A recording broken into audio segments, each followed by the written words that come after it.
नमस्कार दोस्तों, आज हम बात करते हैं एक टॉपिक जिसका नाम है फेडरलिज्म। तो फेडरलिज्म जो टॉपिक है, यानी अगर हिंदी मीडियम के स्टूडेंट है तो वो भी इस वीडियो को देख सकते हैं, जिसका नाम है संघवाद। तो ये जो टॉपिक है क्लास 10th के स्टूडेंट के लिए बना रहा हूँ, और बाकी जो अगर आप कॉम्पिटिटिव एग्जाम की तैयारी करें तो वो भी आप इस वीडियो को देख सकते हैं। यहाँ पर फेडरलिज्म का मतलब क्या है? फेडरलिज्म एक ऐसा सिस्टम है जो कि काफ़ी बड़े देशों में या जो काफ़ी ज़्यादा डाइवर्स कंट्री हो वहाँ पर इस सिस्टम को फॉलो करा जाता है। यानी कोई भी देश जहाँ पर एक से ज़्यादा लेवल पर गवर्नमेंट काम करती है तो उस स्ट्रक्चर को बोलते हैं फेडरल स्ट्रक्चर या संघवाद सिस्टम। तो संघवाद होता क्या है? जहाँ पर एक से ज़्यादा लेवल पर सरकार काम करती है। इंडिया में फॉर एग्जांपल 2 लेवल पे सरकार काम करती है, वैसे तो अब 3 हो चुके हैं जब से लोकल गवर्नमेंट आया है। For example central government, state government और लोकल गवर्नमेंट।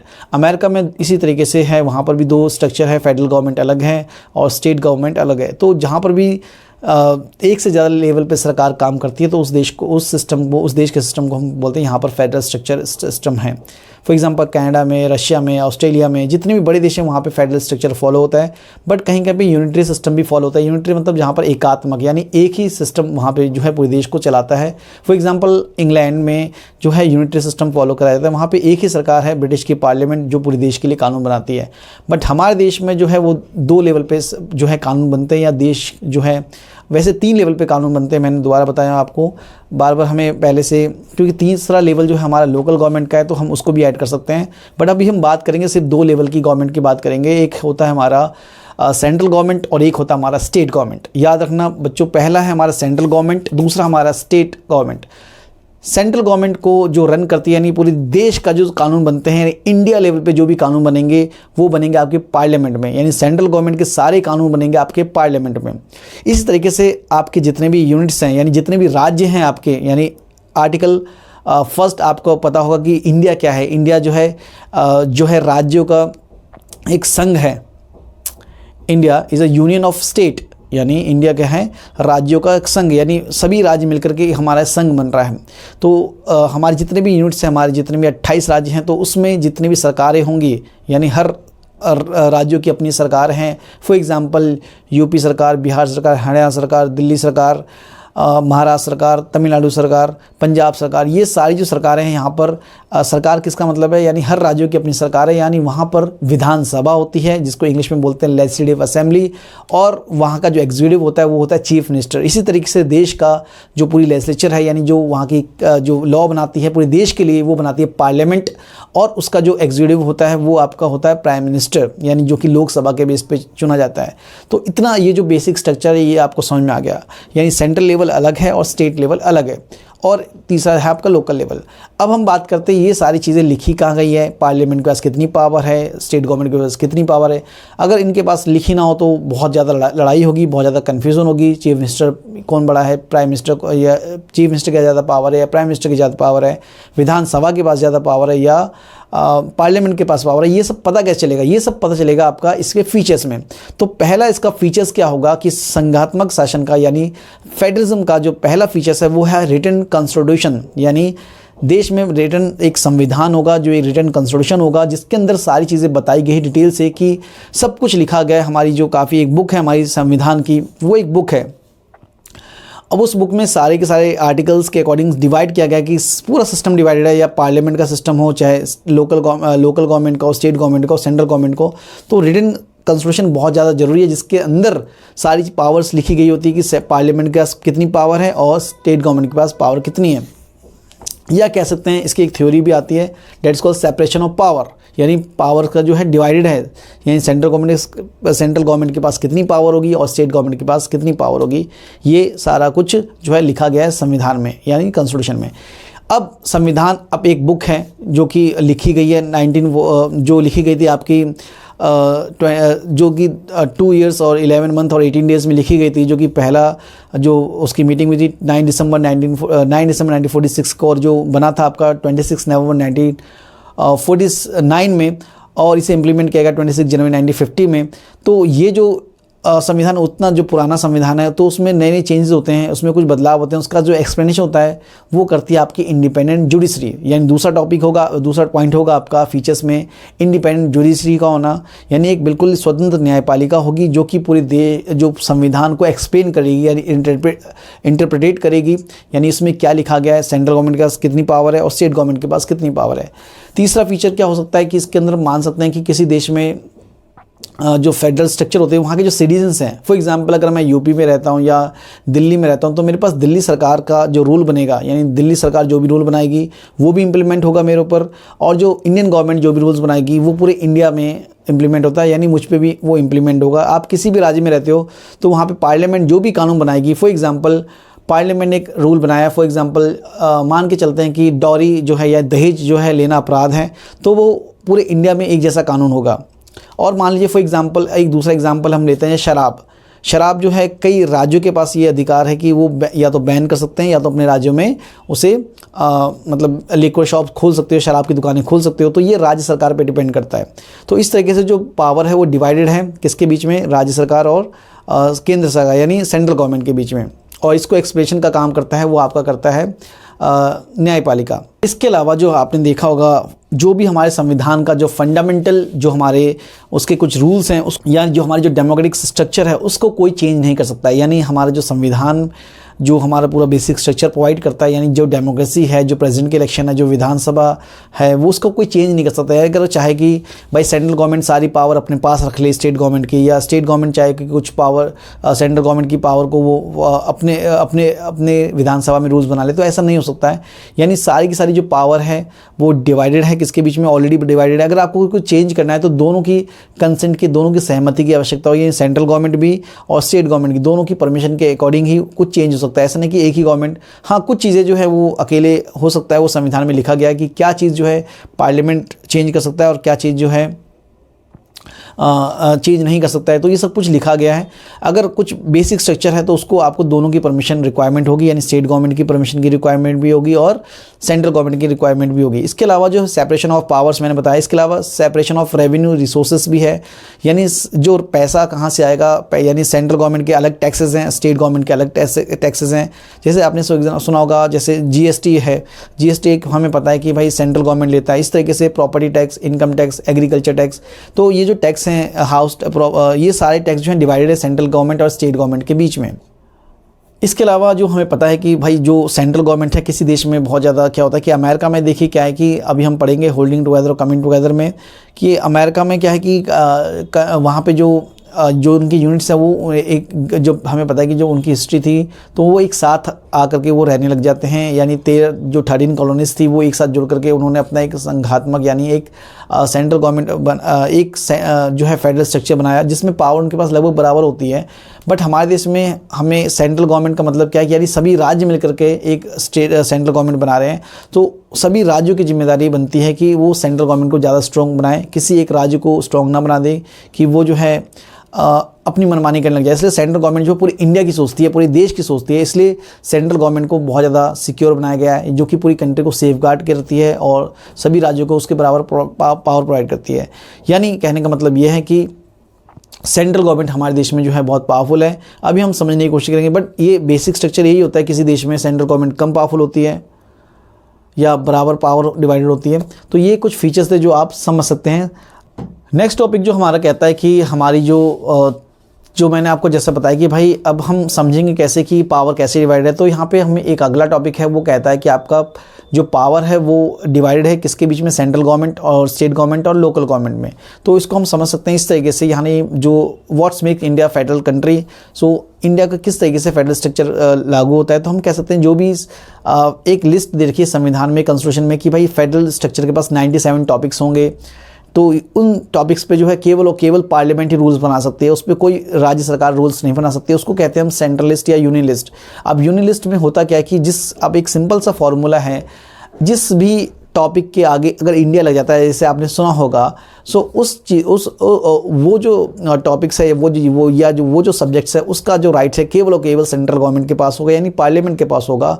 उसको स्टेट गवर्नमेंट जो है उस पर रूल्स नहीं बना सकती है। For example Indian railway, Indian army, Indian navy, यानी इंडियन जो पूरा डिफेंस है, इंडियन जिसके नाम के भी आगे इंडियन या पीछे इंडियन लग जाए तो उसका समझ जाइए, उसका जो पावर है वो पार्लियामेंट के पास है। Reserve bank of India, Indian Airways, Indian जो है फॉरेन अफेयर्स यानी जो भी विदेशी मामले हैं, Indian currency, state reserve bank of India, ये सारे के सब, Indian banking system, postal service, ये सारे जो टॉपिक्स हैं, इंडियन पोस्ट आपने सुना होगा, इंडियन पोस्ट है, स्टेट बैंक ऑफ इंडिया, यानी बैंकिंग सिस्टम जो सारा है वो सेंट्रल गवर्नमेंट के पास है। सो ये जो बड़े बड़े टॉपिक्स हैं, यानी देश की जो सुरक्षा है, आर्मी है, रेलवे है, कोल है, डिफेंस है, ये सारे जो बड़े मैटर हैं वो सारे के सारे, रोड एंड ट्रांसपोर्टेशन है, इसके अलावा तो ये जो बड़े टॉपिक्स हैं, ये सारे के सारे टॉपिक्स जो सेंट्रल गवर्नमेंट के पास है, पार्लियामेंट के पास है। इसके अलावा स्टेट गवर्नमेंट के पास क्या टॉपिक बचते हैं? स्टेट गवर्नमेंट के पास टॉपिक्स बचते हैं आपके, फॉर एग्जांपल सबसे बेस्ट एग्जांपल है इसका पुलिस का। आपने अक्सर सुना होगा Bihar police, Delhi police, Haryana police, Maharashtra police. तो ये जो है पुलिस का मामला जो है वो आर्मी का, जैसे आपने सुना होगा, कभी आपने राज्यों की आर्मी नहीं सुनी होगी, यानी यूपी आर्मी, बिहार आर्मी कभी नहीं सुना होगा आपने, हमेशा सुना होगा इंडियन आर्मी। यानी आर्मी का यानी डिफेंस का जो जो मेजर जो पावर है वो सारी की सारी पावर जो है सेंट्रल गवर्नमेंट के पास है। बट पुलिस की जो पावर है, यानी जो पुलिस का जो सब्जेक्ट है, टॉपिक है, वो स्टेट गवर्नमेंट के पास है। यानी पुलिस का टॉपिक स्टेट गवर्नमेंट के पास, राज्य सरकार के पास पुलिस का टॉपिक होता है।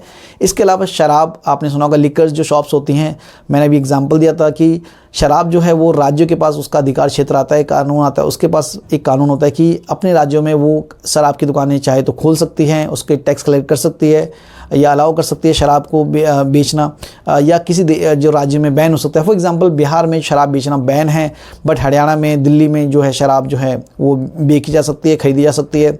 और तो इस तरीके से जो है ये राज्यों के ऊपर डिपेंड करता है कि वो अपने राज्य में जो है शराब को अलाउ करते हैं नहीं करते हैं। इस तरीके से जो है एग्रीकल्चर है।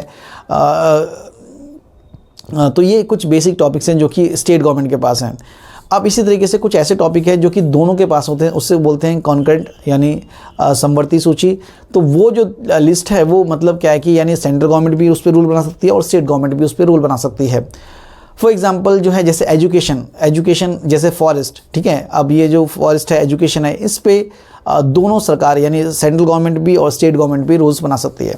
और तो ये आपने समझ लिया कि इस तरीके से लिस्ट होती है। एक और लिस्ट होती है जिसको कह सकते हैं कि हम रेजिडुरीज पावर। रेजिडुरीज पावर का मतलब क्या होता है? वैसे टॉपिक्स जो संविधान बनने के समय 1950 के समय जब हमारा संविधान लागू हुआ था, उस समय मान लीजिए कि कोई ऐसा टॉपिक नहीं था कि भाई जब बन रहा था 1946 से 1949 तक कि कंप्यूटर जैसा कोई लॉ आएगा, कंप्यूटर पे कोई लॉ आ जाएगा, साइबर लॉ आ जाएगा, ठीक है। सो अब हमें पता है कि भाई साइबर जो है वो बहुत ही एक मेजर लॉ है, आईटी लॉ जो है काफ़ी ज़्यादा इंपॉर्टेंट लॉ है।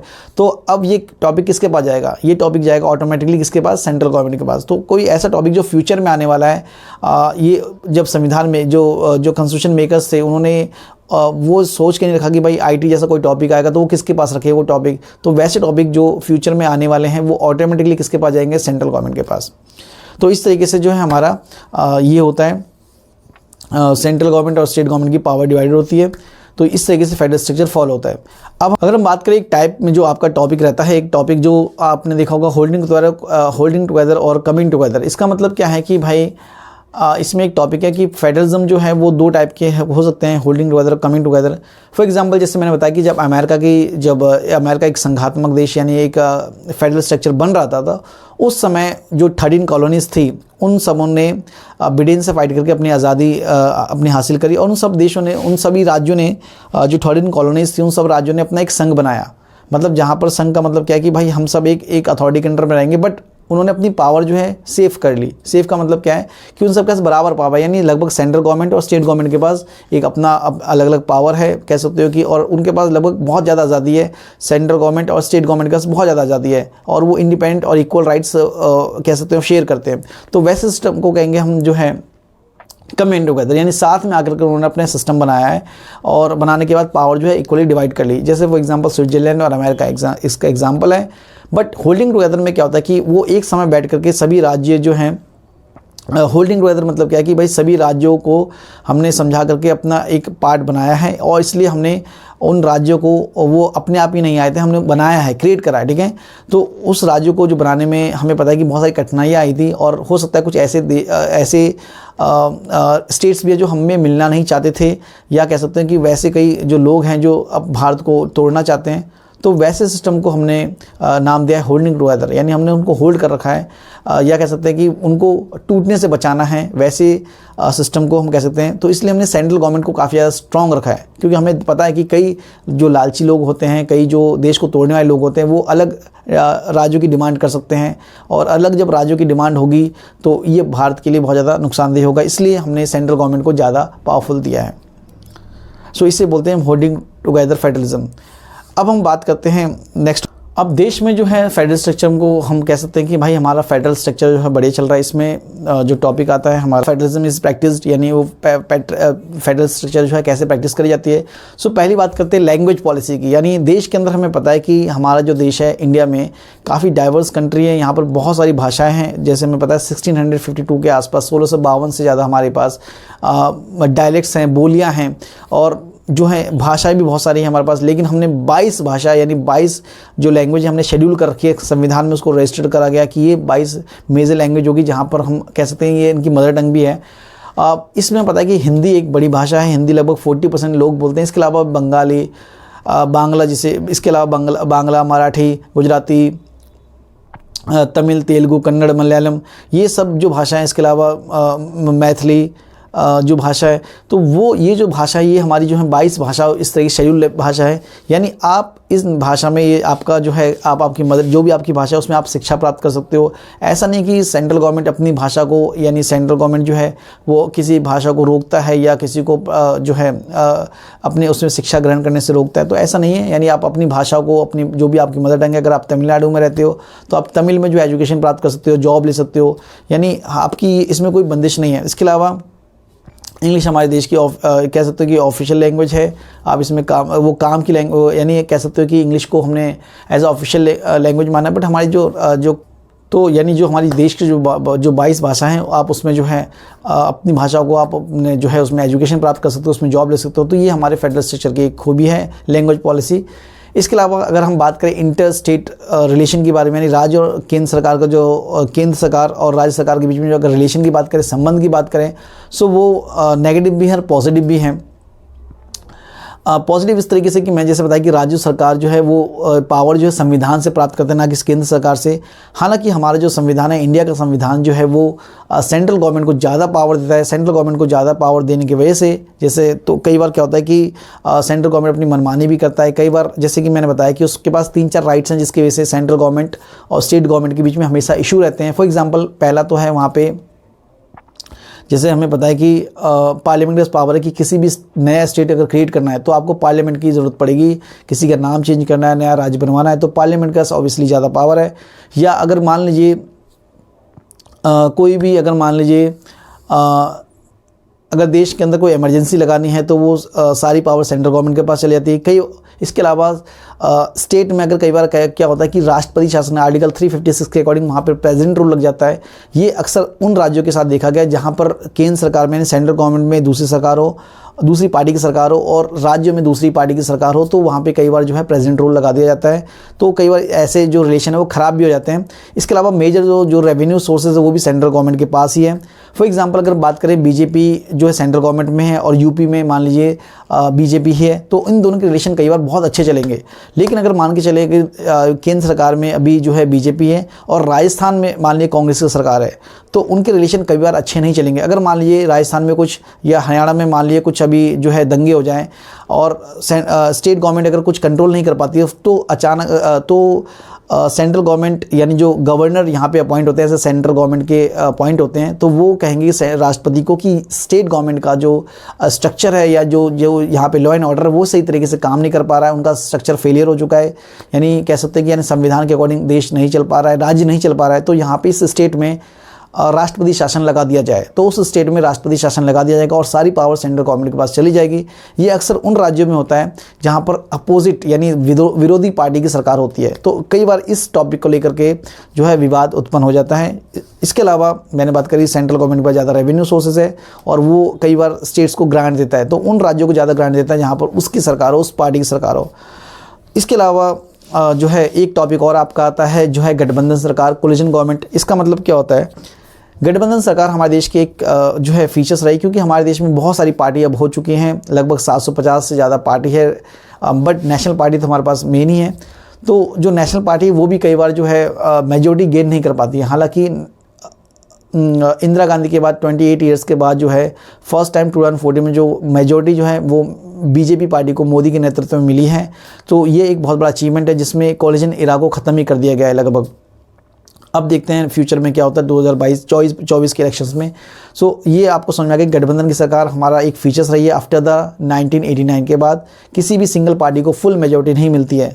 अभी मेजोरिटी का मतलब क्या है? मेजोरिटी का मतलब होता है लोकसभा की जो 543 सीट्स हैं उसमें से 272 सीट्स, अगर लोकसभा के 272 सीट्स किसी पॉलिटिकल पार्टी ने गेन कर ली है तो उसकी सरकार बन जाएगी। फॉर एग्जांपल जैसे बीजेपी ने 2014 के इलेक्शन में 289 सीट्स जीती थी, यानी उनके पास मेजोरिटी थी, इसलिए बीजेपी का जो प्राइम मिनिस्टर बन गए नरेंद्र मोदी बन गए। इसके अलावा अगर बात करें 2019 के इलेक्शन में तो उन्होंने आई थिंक 309 सीट्स जीती, जो कि मेजोरिटी से भी ज़्यादा थी और उनकी 5 साल तक सरकार चली। अब जो नेक्स्ट इलेक्शन होंगे 2024 में होंगे, अब हमें पता नहीं किस पार्टी को कितनी मेजोरिटी मिलती है, तो वो लोग आप कमेंट में बताइएगा मुझे। एक खास topic decentralization of India. Decentralization का मतलब क्या है? डिसेंट्रलाइजेशन मतलब क्या है कि जो पावर है, जो हमने फर्दर जो 2 लेवल पे हमने पावर की बात करी थी, डिवाइडेड है सेंट्रल गवर्नमेंट और स्टेट गवर्नमेंट, उसका एक और पावर जो है डिवाइड हो गया, यानी 3 टायर सिस्टम हमने बनाया है, जिसका कहते हैं कि डिसेंट्रलाइजेशन, यानी पावर जो है वो डिवाइडेड है बिटवीन डिफरेंट यूनिट्स। अब एक और लेवल आ चुका है जिसका नाम है लोकल गवर्नमेंट, यानी स्थानीय स्वशासन या पंचायती राज। अब ये जो लोकल गवर्नमेंट है इसका ऑब्जेक्टिव क्या था कि महात्मा गांधी का मानना था कि पावर जो है वो लोअर लेवल से स्टार्ट होनी चाहिए, गांव के लोगों को पता चलना चाहिए। डेमोक्रेसी का असली मकसद क्या है कि लोगों अपने रिप्रेजेंटेटिव को चुने। अब जो मान लीजिए एमएलएज हैं वो कई सारे गांव को रूल करता है। अब वो जो एमएलए हैं वो किसी गांव के मान लीजिए उसके अंडर में 50-60 गांव आ जाते हैं, तो क्या वो सभी गाँव में जा पाता है? एमएलए नहीं जा पाता है। या 50 गांव हैं, 15 गांव हैं, 20 गांव हैं, 30 गांव हैं, तो सभी गांव में नहीं जा पाता है। तो गांव के लोगों को एमएलए बहुत बड़ा आदमी और बहुत दूर का व्यक्ति लगता है। तो इसलिए जो लोकल पीपल्स हैं उनके पास अपनी बात पहुंचाने, अपने काम करवाने के लिए मान ली कोई लीडर नहीं होता। तो लोकल गवर्नमेंट का मकसद क्या है कि भाई गाँव का जो व्यक्ति है अपने समस्याओं को, अपनी प्रॉब्लम को सॉल्व करने के लिए अपने किसी लोकल लीडर्स को चुने। तो गांव का ही वो व्यक्ति होना चाहिए या गांव का ही व्यक्ति होगा तो क्या होगा कि हम इजीली उससे बात कर सकते हैं, उसके पास जा सकते हैं और उसको अपनी गांव की समस्या के बारे में मालूम होगा। इसलिए लोकल गवर्नमेंट की शुरुआत हुई। हालांकि इसको जो लोकल गवर्नमेंट हमारे पंचायती राज जिसे बोल सकते हैं, पंचायत जो होती थी वो गांव के इसी तरीके से रूल एंड रेगुलेशन और छोटे मोटे जस्टिस भी दिया करते थे। बट इसको जो पावर दिया गया वो दिया गया आपका 1992 में जब राजीव गांधी की सरकार थी। 73rd अमेंडमेंट, याद रखना 73वां संविधान संशोधन 1992 के बाद इसको कॉन्स्टिट्यूशन में एक अमेंडमेंट करके यानी चेंज करके एक बाकायदा उसका संविधान का पार्ट बनाया गया। यानी अब हमने 3rd टायर यानी लोकल गवर्नमेंट को रजिस्टर कर दिया है। ये अब हमारे पास 3 लेवल की सरकार होगी, सेंट्रल गवर्नमेंट, स्टेट गवर्नमेंट और लोकल गवर्नमेंट। अब इस लोकल गवर्नमेंट में इसको लोकल गवर्नमेंट को आप जरूर याद करिएगा, क्योंकि इस 73rd अमेंडमेंट में हमने क्या क्या किया, 5-6 चीज़ें करी हमने जो कि आपको याद रखना होगा और ये पॉइंट्स आपको वैसे ही लिखने होंगे। ये प्रोविज़न क्या थे? पहला 3 टायर सिस्टम बनाया गया। 3 टायर सिस्टम का मतलब क्या है कि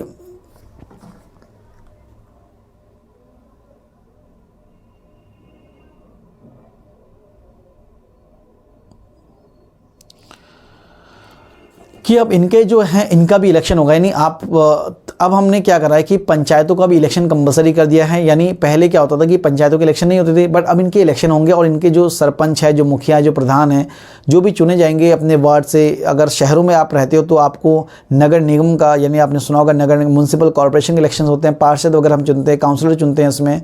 और अगर गांव वाला एरिया है तो उसके अंदर हम सरपंच, प्रधान, मुखिया जो भी आप नाम ले लें हम उसको चुनते हैं। तो इसके अंदर इलेक्शन उनका कंपलसरी कर दिया गया है। इलेक्शन यानी 5 साल में उनके इलेक्शन होंगे। जैसे सेंट्रल गवर्नमेंट के इलेक्शन होते हैं, जैसे स्टेट गवर्नमेंट विधानसभा के इलेक्शन होते हैं एमएलएस के, वैसे ही अब पंचायतों के इलेक्शन होंगे गाँव में। इसके अलावा यहाँ पे 1/3 सीट्स जो है रिजर्व करी गई वुमेंस के लिए, यानी पंचायतों में कहीं कहीं जो है 50% जो है सीट्स रिजर्व करी गई वुमेंस को, कि वुमेंस का नंबर जो है वो बढ़े, क्योंकि पार्लियामेंट में तो इतनी ज़्यादा महिलाएं नहीं आ पाती हैं, ना विधानसभा में इतनी महिलाएं आ पाती हैं, तो कम से कम लोकल गवर्नमेंट में महिलाएं आ पाएँ। तो कई राज्यों ने जो है 1/3 सीट्स रिजर्व करी है, या कहीं ना कहीं जो है 50% तक सीट्स जो है रिजर्व कर दी गई वुमेंस के लिए। इसके अलावा शेड्यूल कास्ट शेड्यूल ट्राइब्स के लिए भी रिजर्वेशन दिया गया है, 1/3 जो है सीट्स जो कह सकते हैं कि शेड्यूल ट्राइब्स और schedule caste and schedule tribes के लिए भी, यानी जो अनुसूचित जातियाँ अनुसूचित जनजातियाँ उनके लिए भी रिजर्व करी गई है। इसके अलावा जो है इनके लिए एक फाइनेंशियल कमीशन बनाया गया कि हर साल इनको कुछ फंड मिलेगा जो कि अपने स्टेट्स में खर्च करेंगे ये। इसके अलावा इनके पास 29 टॉपिक्स, यानी कह सकते हो कि कुछ इनको सब्जेक्ट ट्रांसफ़र करे गए हैं, जैसे कि मैंने बताया कि यूनियन लिस्ट में अंदर 97 टॉपिक्स थे, स्टेट गवर्नमेंट के अंदर 66 या 67 टॉपिक्स थे, ठीक है। इसी तरीके से पंचायती सिस्टम के पास 29 सब्जेक्ट जिस पे वो काम कर सकते हैं। फॉर एग्जांपल आपने देखा होगा गांव में छोटी छोटी पुलियाँ हैं, प्राथमिक यानी primary health care, primary education, agriculture fair यानी जो गांव में मेले लगते हैं, इस तरह के जो टॉपिक्स हैं वो इरिगेशन की फैसिलिटीज़ है, इलेक्ट्रिसिटी की फैसिलिटीज़ है, जो नालियों की जो फैसिलिटीज़ है, गार्बेज यानी कूड़े का, जो आपने देखा होगा शहरों में कूड़े जो गाड़ियाँ आती हैं एमसीडी की, या आप जिस शहर में रहते हैं उसकी गाड़ी आती है कूड़े की, वो लोकल गवर्नमेंट के अंडर में आते हैं, उनके राइट्स। इसके अलावा स्ट्रीट लाइट, ये जो छोटे छोटे टॉपिक्स हैं ये सारे के सारे पंचायतों के पास या लोकल गवर्नमेंट के पास आते हैं। तो इस तरीके से लोकल गवर्नमेंट जो है वो हमारे डेली काम करते हैं।